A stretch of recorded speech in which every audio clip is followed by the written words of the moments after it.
సుధాకర్ రెడ్డి గారు నమస్తే సార్. నమస్తే అండి. సార్, చంద్రబాబు గారికి 2014 నుంచి 2019 దాకా ఏపీ అంటే అమరావతి, పోలవరం. సో, అంత ఫోకస్డ్‌గా ఆటికి అంత ప్రయారిటీ ఇచ్చి ఆ పనులు చకచకా అయ్యేటట్టు చూసారు.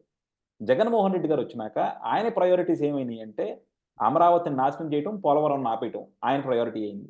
సో, అమరావతిని నాశనం చేసి 3 క్యాపిటల్స్ అని ప్రజల్ని మభ్యపెట్టి నానా రకాల ప్రయత్నాలు చేశారు. సో, మనకి రాజధాని లేకుండా చేశారు. అలాగే పోలవరాన్ని కూడా ఎక్కడికక్కడ ఆపేశారు. మళ్ళా చంద్రబాబు గారి ప్రభుత్వం వచ్చినాక అమరావతి మీద ఈరోజు శ్వేతపత్రం రిలీజ్ చేశారు.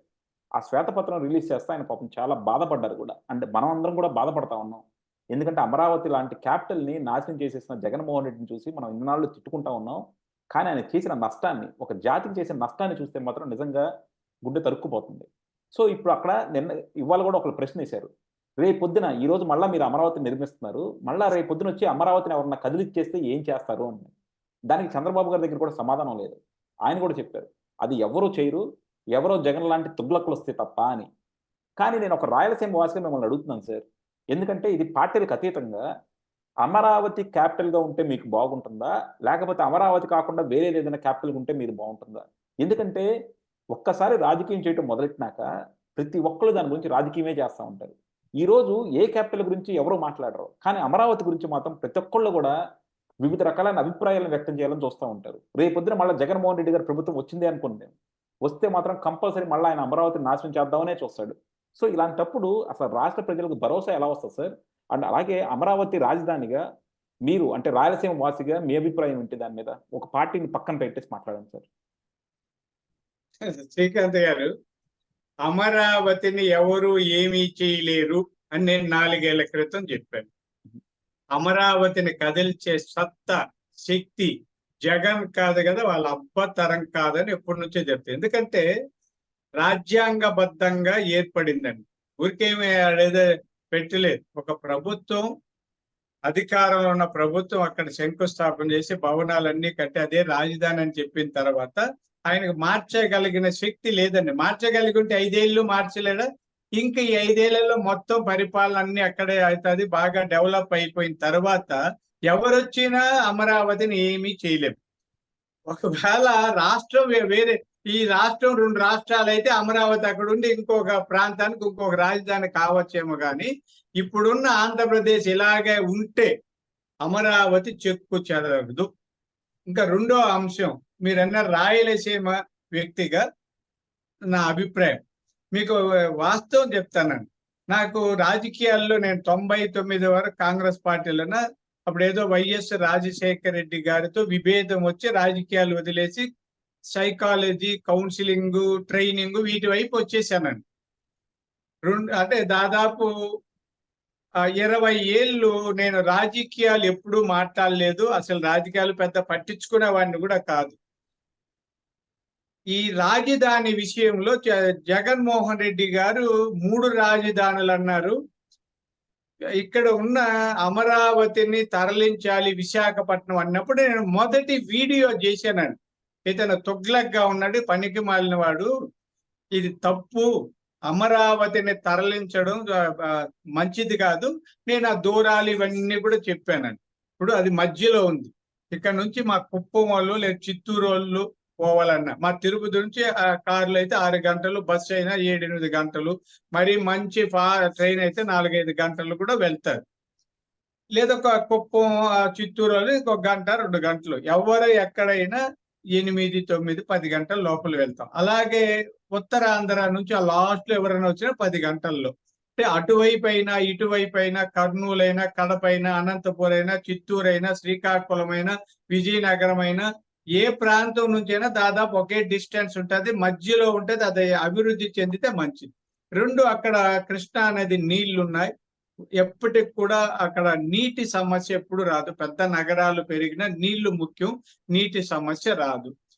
ఇంకొకటి ఏమంటే విజయవాడ, మన ఆంధ్రప్రదేశ్ లో వైజాగ్ తర్వాత విజయవాడ బాగా అభివృద్ధి చెందింది. అన్ని రైలు మార్గాలండి. దేశంకి నలుమూలల నుంచి రైళ్లు ఇక్కడికి రావడానికి రాకపోకలకు ఉంది.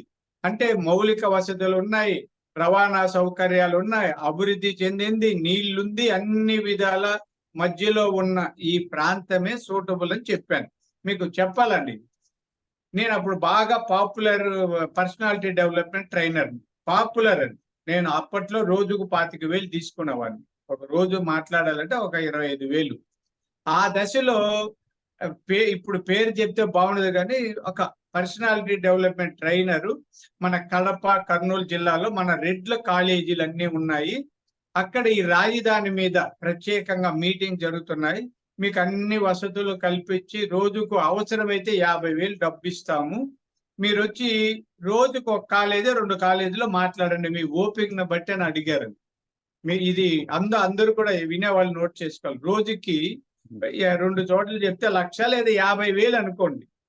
10,000 అనుకోండి. రోజుకు 10,000 ఇస్తానంటే ఒక ఎవరికైనా రాయలసీమ వాళ్ళకి 10,000 చిన్న డబ్బేం కాదు కదండి.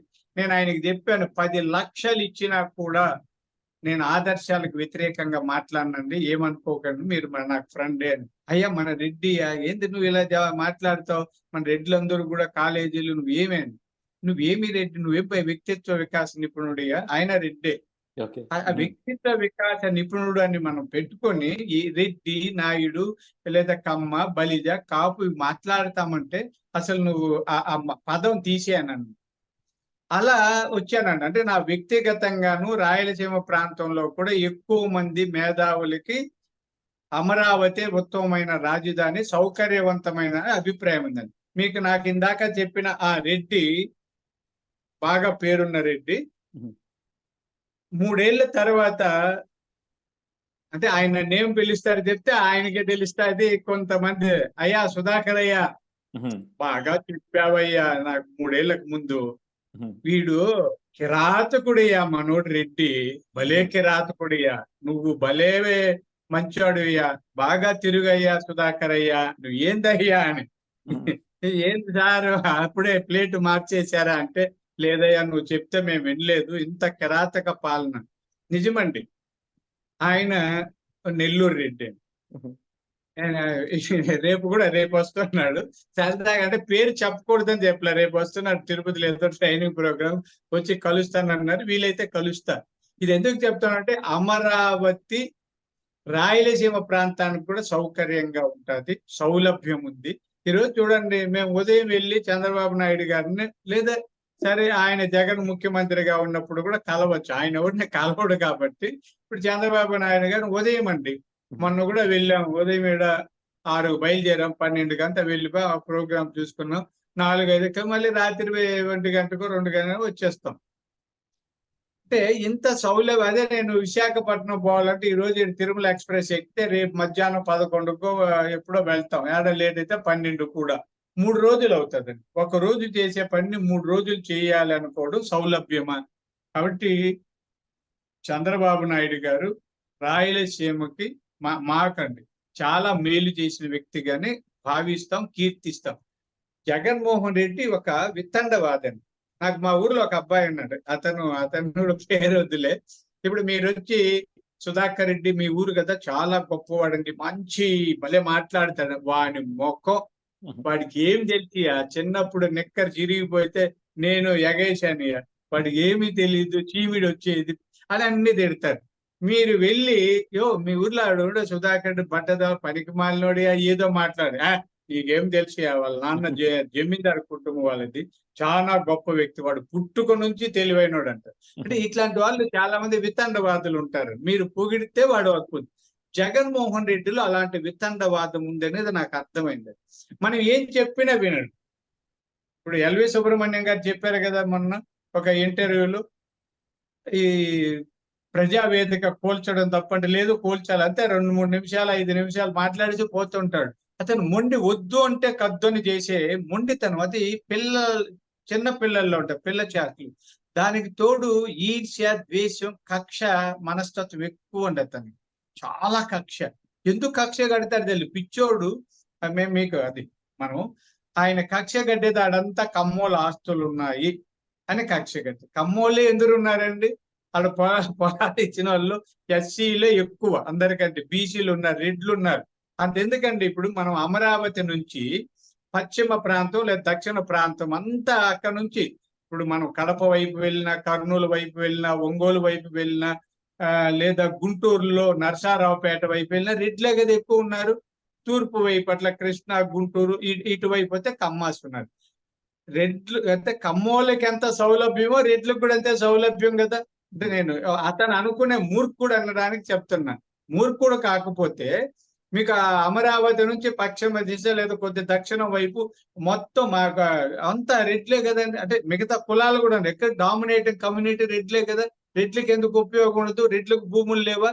ఈ రోడ్లన్నీ వెళితే ఇప్పుడు అనంతపురం నుంచి డైరెక్ట్ గా అమరావతికి పెద్ద రోడ్డు వేశారు. ఆ రోడ్డు వేసి ఆ ఏరియా అంతా డెవలప్ అయితే ఆ ప్రాంతంలో ఎక్కువ రెడ్లే భూస్వాములు. ఎక్కడో అనంతపూర్లో కొంత కమ్మాసు మిగతంతా ఈ మార్గ మధ్యంలో అంటే ఇతర కులాల కంటే రెడ్లు ఎక్కువ లాభపడతారా లేదా?